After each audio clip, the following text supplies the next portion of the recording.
আসসালামু আলাইকুম গায়েস, সবাই কেমন আছেন? এই যে দেখতেই পাচ্ছেন, এই যে পানি দিয়ে আমরা খেজুরগুলা ধুইতাছি। এটা কোন দেশের খেজুর আপনারা বলতে পারবেন? এটা আপনার সৌদি আরব না, এটা হচ্ছে ওমান শহরের খেজুর। এই খেজুরগুলা আমরা ধুবো, এখন ধুইতাছি, না পরিষ্কার করতেছি। বালুগুলা আছে, এই বালুগুলা ছাড়াইতাছি, বুঝতে পারছেন? এই বালুগুলা ছাড়াইয়া আপনার ওই প্যাকেট প্যাকেট হবে। এই প্যাকেট কইরা আর কি আপনার এগুলা বিক্রি হবে।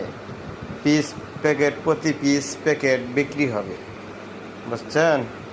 এই যে এগুলা হচ্ছে ওমান শহরের খেজুর। ওমানের খেজুর যে যে দেখতেছেন, এই যে এই কাজগুলা সব এই ওমান শহরে।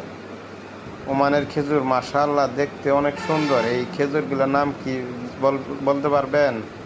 খেজুরগুলোর নাম হচ্ছে খালাসা খেজুর। খালাসা খেজুর বা এই খেজুর খাওয়ার জন্য খুবই ভালো খেজুর, এই খালাসা খেজুর, চমৎকার।